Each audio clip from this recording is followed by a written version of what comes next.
today's session is social media basics. So multi-platform engagement. And for me, really social media, we live in a world where we've got so many different choices, don't we, in terms of different channels and things like that. And it's a good strategy to think about using multiple platforms, but only if you really feel comfortable. If you're not sure about how to use something and you think you're going to do a bad job, then I always say to people, just focus on the ones that you really are going to get the benefit from. So all of this today to say, this is all optional. You can use as many or as little as you like. This is me. Hello. I'm Annalise. I actually run my own business and I have done for 6 years. I run a digital marketing agency, but I specialise in videography and personal branding. So I actually help people to understand who they are as a brand and how to sell that to others in a way online.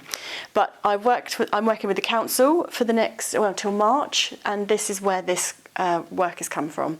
So all of the social media and all of the supporting digital marketing has come from the council, which is lovely. Thanks, council. And it's funded by UK SPF, so Shared Prosperity Fund. So thanks, UK Shared Prosperity Fund. So yes, that's me. So today what we're going to do is we're going to look at social media platforms overall. We're going to look at identifying and engaging with your audience. We're going to craft some content. We're going to look at scheduling and management very briefly, but if you want to talk about scheduling and setting things up, I'm also offering one-to-ones. So if you want to book with me and chit-chat one-to-one on implementing things, then please feel free. And then strategies for growing your online presence as well. So the first things first is, why does it matter? It's absolutely crucial. Social media is fundamental nowadays. The idea that businesses really operate without social media is kind of wild. When I meet a company that doesn't use social, I'm like, how are you successful? So often the case is it's word of mouth and repeat referral business, but that can take a lot of work and obviously a lot of consistency with going out and about and always delivering great service and yada, yada, yada. So social media can definitely help. You can turn online into real world interactions and you can build a reputation around yourself. So this actually is kind of bridging into personal branding. You can create a collective opinion of your brand and yourself. I call it like the Oprah Winfrey effect or the Richard Branson effect. If I asked you about them as a person, you'd be like, this. And I'd be like, and when did you last go for lunch with them? Never. But we have this idea, and it's the same with businesses and brands, and social media helps us to do that. So rather than looking at one platform today, we're thinking about how we can merge platforms and think about multiple channels to target slightly different demographics, using slightly different content as well, so that your engagement can go up because you're using maybe short form, long form, quick, clicky videos and then longer blogs and stuff like that. So mixing up your offering helps you target more different people.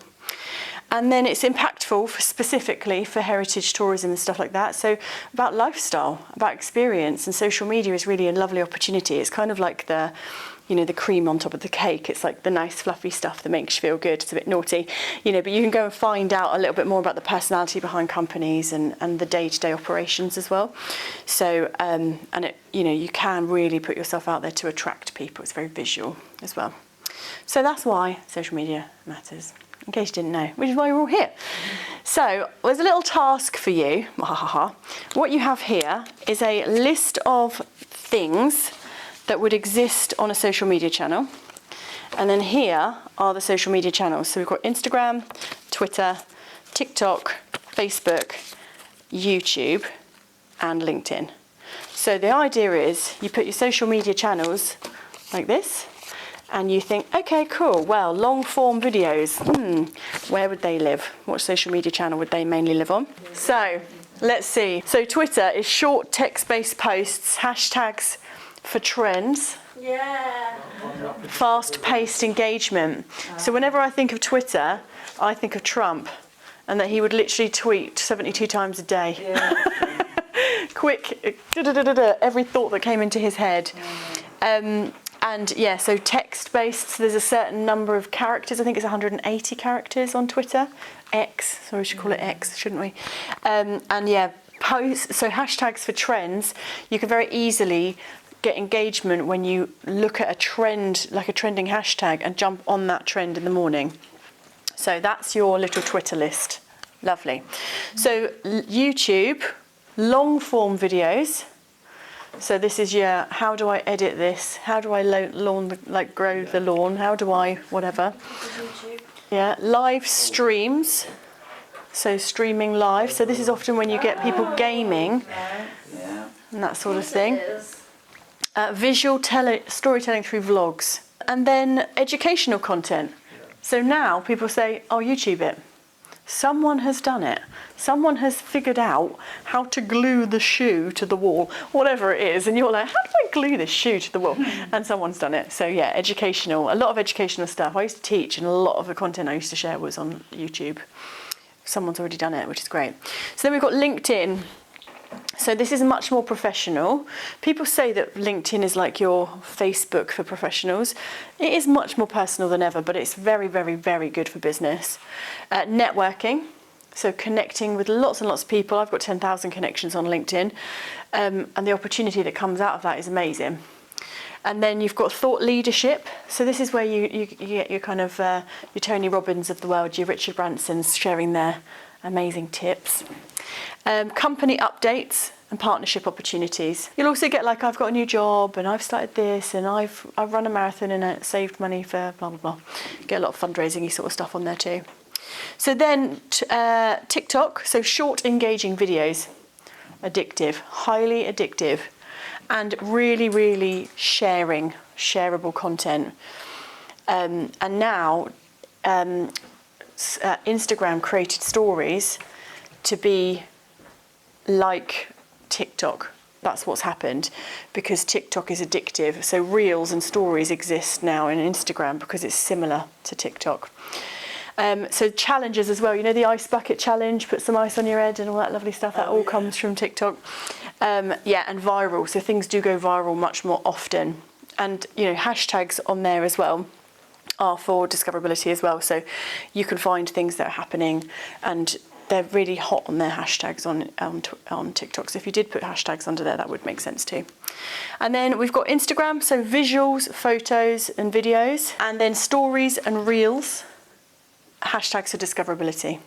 So it's kind of nice with Instagram. If you put in interior design in as a hashtag, you can very easily get lots and lots of inspiration. Yes, so Facebook then is events, yes, long form posts, paid advertising. Paid advertising works the best on Facebook.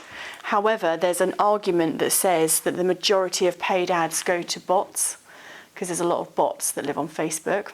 Community lives on Facebook too, yes. Yeah. So groups are amazing on there, community forums. I don't know if any of you are on Gosport Aware, they love it, don't they? Chatty Cathy's all day long on there. And this gate did that and that bike went there and did you see the kid put the trolley in the river? What's going on down the road? Yeah, what's that siren? But yeah, engaging in community groups and also a lot of membership groups happen on Facebook as well. And so obviously if you were using any of these different channels, you would think, okay, cool, well, part of my marketing campaign, I want to make sure I do a reel on Instagram and I want to do longer form on YouTube and I want to do you see? So you're starting to place things where they belong. So if you put together a campaign, that's how that would work. So Facebook, let's look at Facebook and the demographics. So I've broken things down. So you'll see this is the Facebook answers here: community, long form posts, events and paid advertising. So just obviously slip that off the other page. So demographics, so it's the largest and most diverse audience, but it is slightly older now. So typically Facebook is for 45 plus, I would say. So it's really good for that kind of more community, that kind of slightly older person. So if your business targets that crowd, that's where you want to live. And best use cases are events, promotions, community engagement through groups, and then detailed posts with links to external content. All social media platforms want you to live on their platform. You're on LinkedIn, they want you to live on LinkedIn. So if you're putting website links that take you elsewhere, they don't want you to see it. So they'll limit that post reach. The algorithms do it. So it's not very nice. But if you put it in a comment, then it doesn't have the same effect. Instagram, it's younger, 18 to 34. I'm not apparently not even in this age bracket anymore. I'm absolutely outraged. Very, very visual. And a good thing about Instagram is actually that look and feel and that brand consistency. You can really colour code your whole page, so everything has like warm tones or everything has cool tones. Or a nice thing to do is rotating the grid. So say you have a natural kind of organic image and then you have something designed, and then you have an organic image and then something designed. So it's nice to play with the look and the feel of it. Sometimes you'll get people who do entire grids, which is a one big image and it's basically 9 individual photos that have made it, which is kind of cool.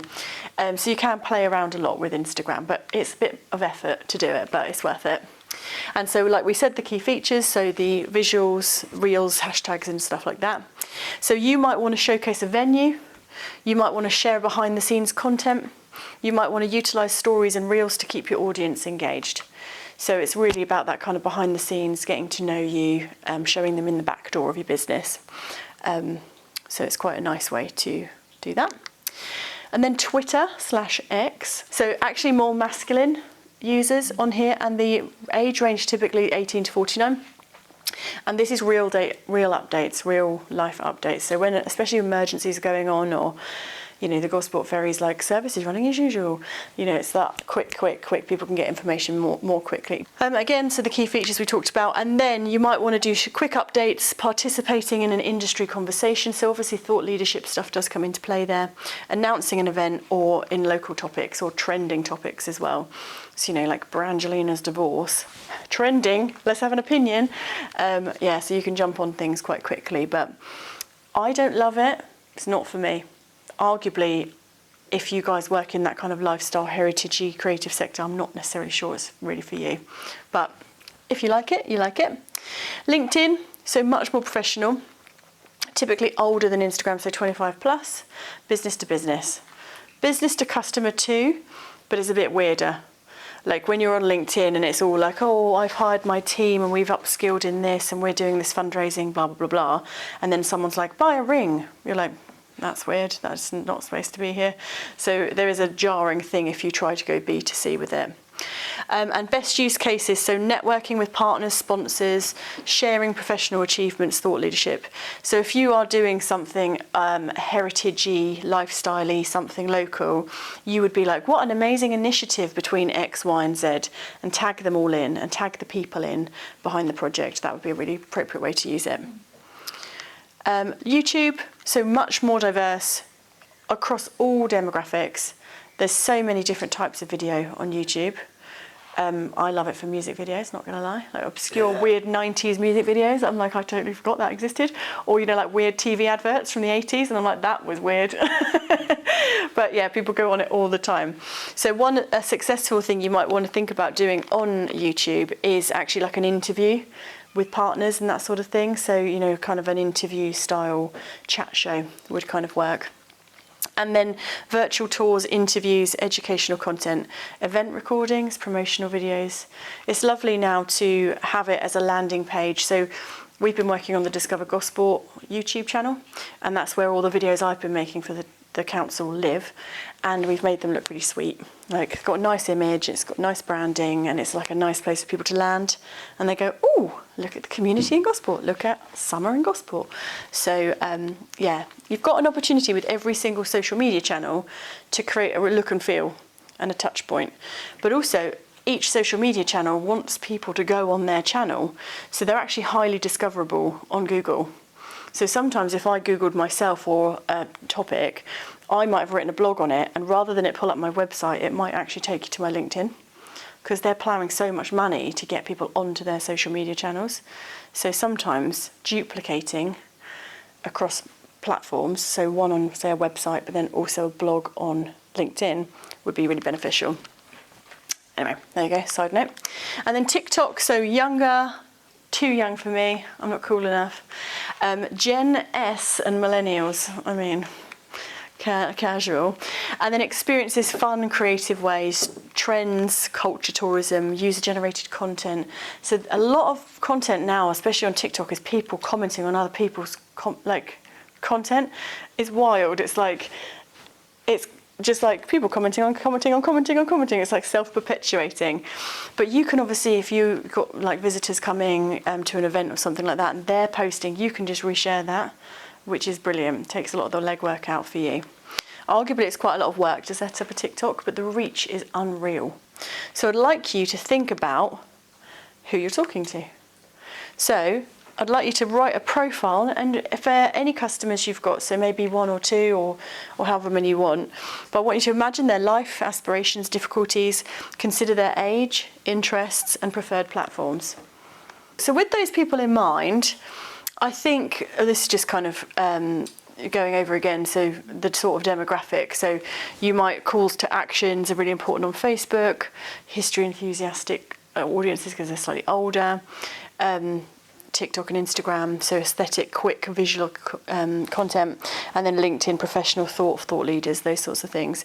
But it's worthwhile always thinking, who am I talking to? Where are they?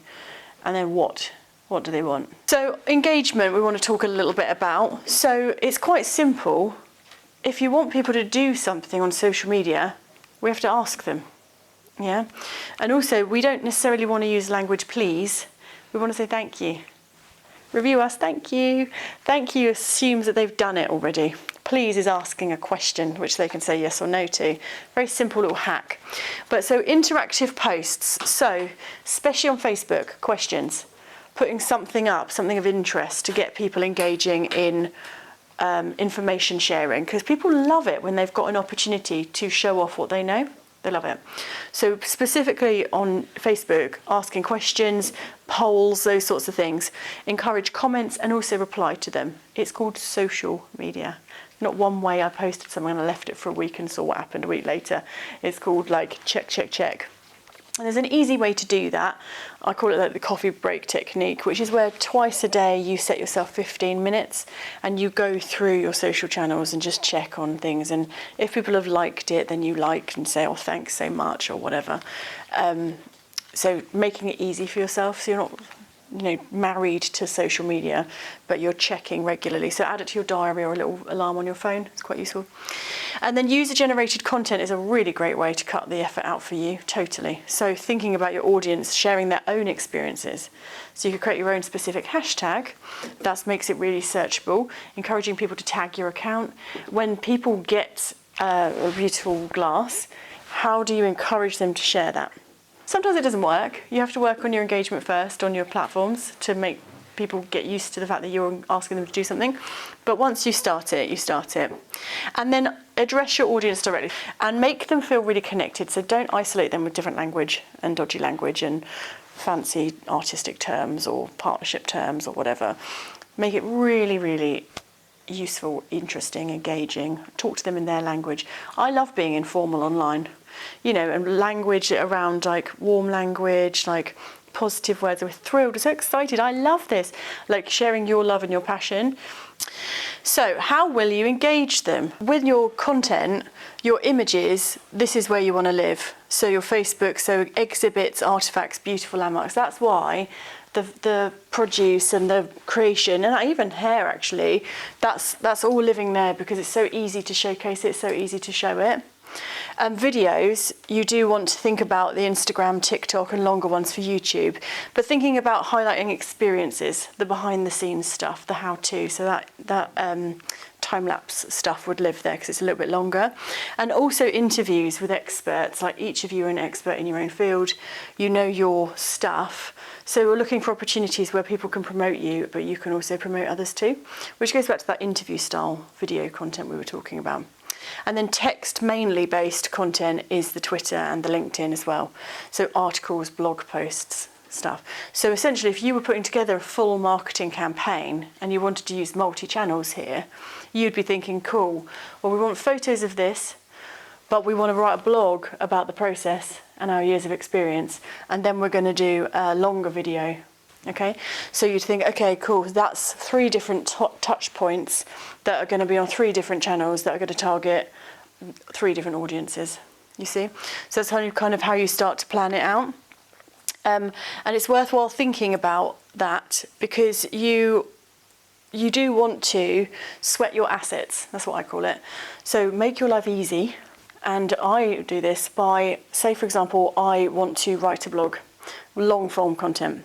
So I think I'm going to write that blog, but what I'm also going to do is I'm going to film that blog. I'm going to chat to camera about it. But then I'm going to break the blog up into 5 different social media posts because there's 5 different points in that. So then suddenly from one blog, I've got blog, video, 5 social media posts, and then maybe each of these I think, oh, I need an image with each one. So then my Facebook posts, my posts live on here, short, sharing, sharp. My long content lives here, and my video content lives there. But I only did sort of one piece of work. So I do really agree with like sweating your assets, doing a little amount of work the first time, and then breaking it down. So visual appeal, so using high quality images and visual videos, telling a story, the history of things, the feeling of things. So where you can get visual, the better, and arguably where you can share photos of yourself, even better. People love it. They unfortunately love it. So you have to get kind of used to doing awkward selfies. And then colour scheme and consistency. So we talked a little bit about colour scheme and consistency with Instagram, but starting to build in a colour palette and a look and feel is so good for consistency. When I first started my brand, my 2 colours were like a pink, like a really bright pink, and then a teal. And even now, people say, oh, I saw someone wearing a scarf, it reminded me of your business. I'm like, oh, now it's mainly black and white, but so I don't get half as much engagement, but everything I did had some sort of colour overlay or brought those colours in, and it kind of created this sort of trust feeling, and people were like, oh, I really like that, and I know that's Annalise before I've even said anything. So yeah, thinking about colour, psychology, emotional psychology, word psychology, using similar language, similar emojis, you can really start to create a consistent look and feel. And then scheduling or not scheduling. So there are scheduling sites, so Buffer, Later, but now there's actually amazing scheduling tools built into the back end of Facebook and Instagram.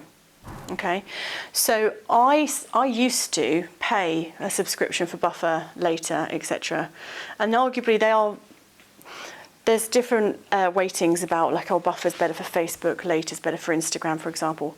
However, I believe that you should schedule in the back end of the actual platform you're working in. And luckily for us, Facebook own everything. So they now own Instagram. So when you schedule in the back end of Facebook, it'll automatically share it to Instagram. You do need to do a little bit of work adding the appropriate amount of hashtags for Instagram as opposed to Facebook. But I think that the algorithms don't like it if you use a scheduling tool, because again, they can sort of tell that it's all been AI sorted out.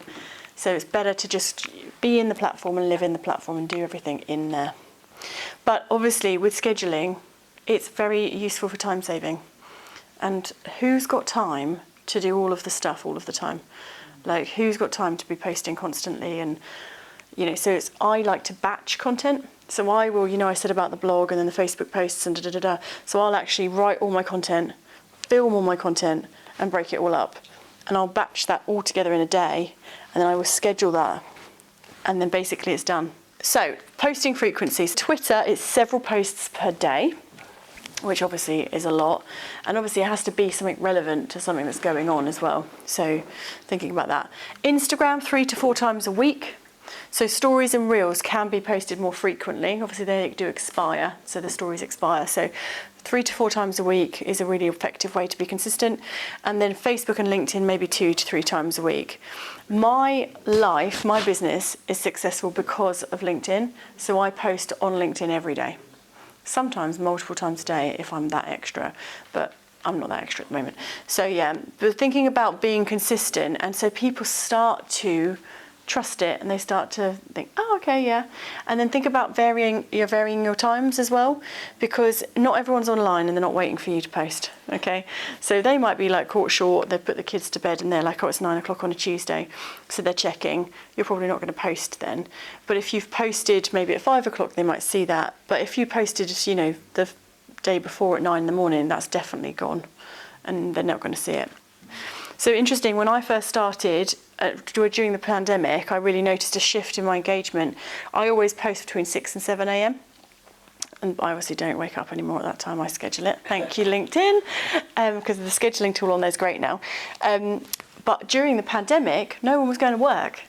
So I was thinking, oh, cool, my Barbaras are on the train, checking their emails and whatever, and looking on LinkedIn, and my engagement was really good. But obviously they were staying at home with the cat in bed, and I was like, oh. So I really noticed the change. And then since the pandemic, they've all come back. Saddos, 6 in the morning on LinkedIn, like me. So worthwhile again thinking about it and looking at the traction, looking at the engagement and seeing where people are. And then, so let's quickly look then as well at growth strategies. So everybody wants to grow their channels. How do we do that easily and effectively? Now, there are specific strategies for specific channels. For example, if you wanted to find people that were interested in buying your product, you would go to find another seller that sells similar stuff to you, and you would go and follow all their followers. Okay, so you follow all of them and they're like, who's this fancy person with their lovely stuff that I can buy? So it's a very easy way to build a following of like-minded people. But also what we think about is cross-promoting as well. So again, thinking about that multiple channels, if you want to do that, but also tagging them and pointing to each other as well. So on the website, you point to your social media channels, all your social media channels point to each other. Your Google My Business points to your social and your website. So it's all connected. So like going on to LinkedIn or Twitter and you can't get off because there's no links taking you off the channel, you want to do the same with people. So they're going to your website, and then they're following your Facebook, and then they're going to your Instagram, and they're living in Planet You. So it's a nice way to keep people in your little zone. And then if you're consistent across all your channels, so they all look the same and feel the same and sound the same, that creates trust. And then thinking about influencers as well, so local influencers, maybe brand ambassadors, people you can partner with locally as well, collaboration with other local businesses. So for me, influencers, there's a whole thing around should you not, because do they have a good reputation? Are they actually influencing and giving credibility to your company or not? Are they a good person or are they not? So it's worthwhile spending some time looking at them and thinking, do you really represent the business? Similarly with partners, do your partners represent the same values that you do? Very, very easy to break trust on social. So if you partner with someone and they do something bad, awkward. So it's worthwhile considering. Contests and giveaways are always a thing. People love it. Win this garden set if you like it and tag your friend and do this. People love that. They love to be in a chance to win. And then user-generated content. So thinking about them sharing their experiences, them sharing their images, them sharing their videos with you. It just takes so much legwork out for you. And then paid. So paid is typically on Facebook. It's a good strategy. So Instagram, Facebook, you can do it. LinkedIn is very expensive to advertise on. But similarly, it's about making sure you're not putting your money into things that aren't invested. So again, putting that time and effort into who are the target audience, where do they live, what financial income do they have, what age are they, and making sure you're spending your money wisely. You do get a lot of stats back from ads, which is really good, but obviously sometimes it's bot accounts. And then boosting posts is a very, very simple way to amplify your content, and quite clever really, because it's just like, put a $5 on this, and you're like, oh yeah, just put a $5 on it. But again, go back and check the stats, check that people read it, watched it. Did you see an increase in your website traffic, for example? Did you see an increase in bookings or buyings? So again, only do it if it's successful, but sometimes worth trialing it. You will get people who are very money motivated to do ads for you, but they're really quite simple to do yourself with a little bit of effort. So be mindful that if you are going to engage someone to do ads for you, that you really know the return on investment and what they say and how many people, and they can give you full reports on it. Just, it's in my experience, just to be a bit mindful of that. Campaign planning. So what are you offering to who? What social media channels? What content? Is it different per platform? What is the call to action? And what's the key message? This is very bulky, sorry, but this is how you would potentially put together a campaign. Okay, so an example is the Heritage Festival. So the objective is to increase awareness and attendance at the festival. Okay, so you want to engage local residents and tourists. So what you're going to do is the target audience is local families, history enthusiasts, cultural tourists, and you're going to target people over 25 to 50 who are interested in this, so potentially on community pages and those sorts of things. And you're going to use your platforms of Instagram, Facebook and TikTok. So what you're going to do is Instagram Reels and TikTok trends, so leveraging short form content, highlights of the festival such as historical reenactments, traditional music performances, so lots of nice little snippety, like exciting things that make it look really jazzy. Behind the scenes content as well, so thinking of preparation, you know, like a time lapse of like tents being erected or stages being built, that sort of stuff will get people going. And also, like, if you've got people coming to share, like maybe they're doing some market stands and that sort of stuff, maybe they're sharing some of their preparation at home as well, they're making their products to bring. Interactive posts, so you could do a photo competition, encouraging the attendees to dress up. People love to dress up and take photos of themselves. And then you might create a specific hashtag as well, but you also might do a giveaway for free tickets and products and stuff like that as well to boost engagement. You might want to think about a partnership as well. So local influencers, community groups, anyone that's culturally focused that would benefit. The key message of the campaign is step back in time and experience this festival. Bring your family for a fun day filled with music and fun. Blah, blah, blah. And then call to actions. Buy your tickets now. Assertive. You want people to do something. Tell them what to do. People haven't got enough time to guess. Would you like to click this link? No. Click that link now. Tell them what to do. And then again, measure, measure, measure. So check out the engagement, check out the impressions, the click-through rates to ticket pages, that sort of stuff. So that's one example. And then finally, the last kind of bit really is thinking about what we're using social media for, and really that it has to exist for a reason. That's why we think specifically about the person we're talking to. So we want to inform people, we want to teach them. There's a thing called edutainment now. So you're educating and entertaining people at the same time, and inspiring them, but we want them to do something. We want them to learn something, we want them to share something, we want them to book something, we want them to ring us and ask us for our services. So we say, book now, do this now. Share, so incentivizing them with those giveaways or freebies and things. Reviewing, like I said, thank them in advance, not please. And then referring and recommendation is such a great tool to people. I think it's like 90% of people will buy if someone else has bought from them. Honestly, my best friend goes and gets loads of beauty treatments all the time. I just go everywhere she goes, and I'm like, yes, this is amazing because she's done it. She recommended it, and I trust her more than anyone. So, but a really good way to do it strategically is to actually message them, remind them why they love you. Remember that amazing thing we did, and amazing that that amazing haircut or that amazing pot, and tell them why they loved you, and then say, do you mind just telling your friends? So basically the final outcomes are creativity and consistency is the key to success here. Being consistent, your 2 to 3 posts a week or your 1 to 5 posts, whatever. Tailoring your content to particular platforms is going to be to your benefit. And then engaging your audience personally and being memorable is really, really key. So across all of these, this is a bit of a starter and basics of all social, but the specific ones will break down then usability. How do you use this channel then? And you can think, oh, okay, well, I want to do videos and reels on this, so I need to listen to that in detail. But everything will come from a personal brand background and about how to leverage yourselves and how to be more personal and connective. I always say it like you're on your phone, it's a cold device in your hand, and someone else is posting onto a cold device in their hand. You have to warm it up. You have to make it human somehow or other. And so, putting a bit of effort into that is what will help that emotion translate between people.